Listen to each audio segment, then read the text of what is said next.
Misuse of Drugs Amendment, Lawful Personal Use of Cannabis Bill 2024. The Honourable Dr Brian Walker. Thank you, President. I move that a bill for an Act to amend the Misuse of Drugs Act 1981 to make it lawful for an adult to possess small quantities of cannabis for personal use, make it lawful for an adult to cultivate not more than 6 cannabis plants for personal use, permit an adult lawfully in possession of cannabis to give the cannabis by way of a gift to another adult and for related purposes, be introduced and read for a first time. Members, the question is the bill be read a first time. All those of that opinion say aye. To the contrary say no. The ayes have it. Misuse of Drugs Amendment, Lawful Personal Use of Cannabis Bill 2024, first reading. It was a silent aye. The Honourable Dr Brian Walker. President, I move that the bill be read a second time. Now, much can be said about the need for parliamentarians to serve and protect the people whom we represent. One example might be the need to address potential harms caused by substances that ought to be properly regulated. We have legislation in this respect regarding medicines, restricted medicines, poisons, harmful agents and illicit drugs. For decades now, governments of both persuasions have almost uniformly subjected the population to a strict ban in relation to cannabis, fearing that this substance may be entirely harmful without any discernible medical benefit. Since legalisation of cannabis for medical purposes alone in 2016, that ban is now clearly without merit. There remains, however, a clear discrepancy in the law whereby the cannabis plant, even if prescribed by a doctor for medical reasons, when grown at home, is unlawful. We are well aware of the widespread use of cannabis as a homemade medication, usually consumed to address either mental health issues, such as anxiety, or physical problems, such as chronic pains. Only last year, I tabled a list of more than 4,000 recent internationally conducted academic studies which consistently demonstrate the clear benefits of both recreational and prescribed cannabis for a wide range of conditions. Close examination of those studies reveal little or no evidence of a meaningful distinction between the two types. These same studies also highlight an absence of enhanced risk of adverse effects when either form of cannabis is used in moderation. The 2021 election brought 2 elected members of Parliament to the Upper House with a mandate to legalise cannabis. Together, with the reported 78% of the population supporting at least decriminalisation of cannabis, this suggests a clear and pressing need to review our current legislation. The bill now before the House seeks to place cannabis in a more secure position, appropriate to its social and societal benefits, while also mitigating the possible risks that misuse might cause. The legislation can be broadly broken into 2 areas: easing access to specific amounts of cannabis grown legally within the private premises, and ensuring that the physical and mental safety of minors is protected by excluding them from contact with cannabis, in the same or better ways than children are protected from access to alcohol and tobacco. The details can be outlined as follows. Firstly, on royal assent, it will be legal to possess up to 50 grams of cannabis for personal adult use. This is not an absolutely new provision, as the Gallop government did in fact decriminalise the possession of small amounts of cannabis. Indeed, I note that this is still the official position of the State Labour Party, as evidenced in the most recent 2023 policy document. Recreational use of cannabis has always been part of social structure. Indeed, over half of the population has tried it at some point in time, and about 10% of the population consume cannabis on a regular basis. Use of cannabis has a wide range of definitions, but it is recognised that for regular use, it is abundantly clear that limiting the number of plants to 2 is insufficient. The intent of this bill is to allow for homemade remedies to be prepared with sufficient supply to last for the duration of treatment, thereby greatly reducing the need for the individual to rely on illicit sources. By extension, this reduces the burden on our police force, reduces the criminal element in supplying cannabis, and allows for enhanced attention being paid to those same criminal elements supplying illicit drugs or trafficable quantities. The bill will allow a person to grow up to 6 cannabis plants at an adult's principal place of residence, indoors or outdoors, to share or gift up to 50 grams of cannabis, and to possess and use up to 50 grams of cannabis in private, or the quantity derived from the 6 plants, without an offence being committed. The Legalised Cannabis Party WA entered Parliament in 2021 with an election commitment to deliver this bill. Public support for the intent of the bill has been repeatedly demonstrated. At the same time, however, responsible legislators will also ensure sensible safeguards for public safety and health. The bill demonstrates in the succeeding clauses the measures taken to achieve that aim. Clause 4 amends Section 5 of the Act, which provides for offences relating to premises and utensils used in relation to prohibited drugs and prohibited plants. Under this legislation, a person does not commit a simple offence under subsections of this bill by reason only that the premises are being used for the preparation, use or supply of cannabis or cannabis plants, in circumstances that are lawful under new Part 3A, Division 4, as inserted by the bill. A major need for amendment to the Act rests on the current risks inherent in cultivating a plant that is to be used for recreational and medical purposes without good management of the plant. In medical terms, this can be described as harm minimisation, but in effect, we are implementing safe practice. Hydroponic cultivation, when used correctly, provides a safe outcome for personal use, and this would also now become a lawful act in the new Part 3A, Division 4. Logic dictates that with lawful cultivation of a plant for personal use, often on a regular basis and to mitigate low-level health issues, references to offences regarding drug paraphernalia also need to be amended. Clause 8 inserts new section 7b8, providing that a person does not commit an offence under several subsections regarding the display, sale or possession of drug paraphernalia in circumstances that are now lawful under new Part 3A, Division 4, as inserted by the bill. It should come as no surprise to members to discover that the Legalised Cannabis Party requires a strong emphasis on safety of minors. Clause 9 and subsequent clauses provide amendments addressing the requirements to ensure the safety of minors. While adults are deemed to have maturity in their personal decisions to use cannabis, minors who are found to be illicitly using cannabis are still liable for management under the Cannabis Intervention Requirement. It is made clear that all of Part 3A, Division 2 of the Act will only apply to young persons and not only Section 8G as it does prior to the amendments.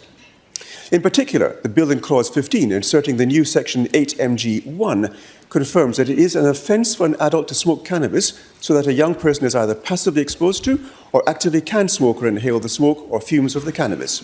Sensible exclusions also ensure that no injustice is caused under particular conditions. When it comes to gifting cannabis, the bill takes the same approach as that of a beer drinker. Not everyone has the time, skill or inclination to brew their own beer, and a friend might share their output. In like manner, growing cannabis for personal use is not as easy as one might think. The new Section 8MH will make it lawful for an adult to supply or offer to supply cannabis to another adult if the supply is not for payment, reward, consideration, barter exchange or compensation, and the quantity of the cannabis being supplied or offered for supply does not exceed 50 grams. With these same sensible amendments, it would also be lawful for an adult to supply or offer to supply no more than 6 cannabis plants to another adult. In effect, these provisions allow the gifting of cannabis and cannabis plants within the lawful limits for personal use and cultivation under the preceding provisions of the division. Members will recall the efforts to enact legislation recommended by the eminent legal mind of the Honourable Wayne Martin, AC, KC, whose long-awaited amendments still languish on a desk somewhere in the bowels of bureaucracy. Under Section 32A1, the following additional subsections rectify this situation, something that the Law Society would like to see implemented. Subsection 32A1A gives a court discretion in relation to the declaration of a person as a drug trafficker in relation to cannabis, if the court is satisfied that it would be clearly unjust to do so, having Section 32A1A chooses not to declare a person to be a drug trafficker in relation to cannabis. A new division has been inserted in Part 7, Roman 7, Division 3, Provisions for Misuse of Drugs, Lawful Personal Use of Cannabis, Amendment Act 2024. Now that adult possession and use of cannabis has been defined as lawful under the provisions of the bill, there is need to regulate for an orderly transition. This pertains to the circumstances and requirements for managing a cannabis infringement notice, which might already be in place on the day of the amendments coming into effect in relation to an adult. Any such CIN will cease to be enforced from that date. This reflects the fact that the possession of or use of cannabis or possession of drug paraphernalia for which a CIN was issued would be lawful under the amendments to the Act when they come into effect, and so there will be no public policy benefit in pursuing compliance with a previously issued CIN. Finally, amendments have been made to the schedules determining the court of trial or the presumption of an intent to sell or supply should the legal limits be overstepped and criminal behaviour be recorded. Consideration was given to the nature of the provisions in the context of cannabis, and after due consideration and advice, it was thought more appropriate to determine the quantity of cannabis by weight, not by number of cigarettes. Over the course of 3 years, members on all sides of the House have had the opportunity to listen to the opinions, facts, explanations and scientific data that underpin the rationale for the introduction of this bill. it must surely be abundantly clear to all that there's a groundswell of support for the measures implemented in the amendments. That support comes not only from 4/5 of the citizens of our state, but also from legal offices and societies. I note the record of Hansard from 2002 and my discussions with individual police officers on the beat, and that indeed many of our serving officers agree with the move to legalise cannabis. Valiant efforts to protect our society are diluted by efforts to chase down a plant in a failed war against drugs. This bill does more than rectify an almost century-old injustice. It will assist in regulating use of a common and popular nutrient, reduce the influence of the criminal element, permit the thin blue line to focus on far more pressing issues, reduce the extent of alcohol-induced violence, including the vile scourge of domestic violence, reduce the extent of fetal alcohol spectrum disorder, a crisis of national importance, especially amongst the populations in remote and rural areas and indigenous populations. And it will enhance social peace and the rule of law and order. Pursuant to Standing Order 1261, I advise that this bill is not a uniform legislation bill. It does not ratify or give effect to an intergovernmental or multilateral agreement to which the government of the state is a party, nor does this bill, by reason of its subject matter, introduce a uniform scheme or uniform laws throughout the Commonwealth. I commend the bill to the House and I table the explanatory memorandum to the bill.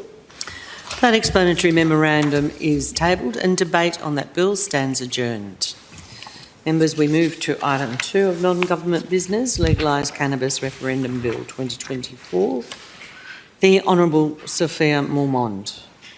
President, I move that a bill for an act to provide for a referendum on the question of legalising cannabis in specific circumstances and for related purposes be introduced and read a first time. Members, the question is the bill be read a first time. All those of that opinion say aye. Aye. To the contrary say no. The ayes have it. Legalise Cannabis Referendum Bill 2024, first reading. The Honourable Sophia Mormont. Thank you, President. I move that the bill be read a second time. The purpose of the Legalise Cannabis Referendum Bill 2024 is to provide for a referendum on the question of legalising cannabis in specific circumstances. The bill proposes that this referendum take place on the same day as next state election, with the prescribed question, should cannabis be legalised in Western Australia to allow for home growth and adult personal use? Throughout the current Parliament, the Legalise Cannabis Party of Western Australia has consistently put forward a case for law reform, including proposing amendments to laws such as the Misuse of Drugs Act to allow for legalisation of grown cannabis for personal use and gifting. But the government has not responded favourably to these pledges. As the elected government of the people of Western Australia, the Cook administration must therefore believe that their constituents do not support cannabis legalisation for home growth. However, opinion surveys throughout the country have repeatedly shown that this is not the case. In recent years, support for legalisation of growing cannabis for personal use and gifting has been consistently rising. This is demonstrated by the Australian Government's own data as collected through the National Drug Strategy Household Survey, undertaken periodically by the Australian Institute of Health and Welfare. According to the NDSHS data, a vast and rising majority of Australians think that the possession of cannabis should not be a criminal offence. In 2010, 63% of people, 68.9% in WA, were of this opinion, increasing to 78%, including 76.9% in Western Australia in 2019 and 80% in 2022-2023. Given the gap between policy and evidence pertaining to the matter of the criminalisation of cannabis possession, the Cook Government must be basing its policy in this area on different assumptions and data. This indicates some confusion, and therefore, to clarify the matter, it would be helpful to hold a referendum on the views of the people of Western Australia. A simple question added onto the election ballot asking whether electors are for or against the legalisation of cannabis possession would assist the next government to make an evidence-based policy decision to ensure that its governing decisions are in step with the will of the people. Pursuant to Standing Order 126, 1, I advise that this bill is not a uniform legislation bill. It does not ratify or give effect to bilateral or multilateral intergovernmental agreement to which the government of the state is a party, nor does this bill, by reason of its subject matter, introduce a uniform scheme or uniform laws throughout the Commonwealth. I commend this bill to the House and table the explanatory memorandum. That explanatory memorandum is tabled and debate on the bill stands adjourned.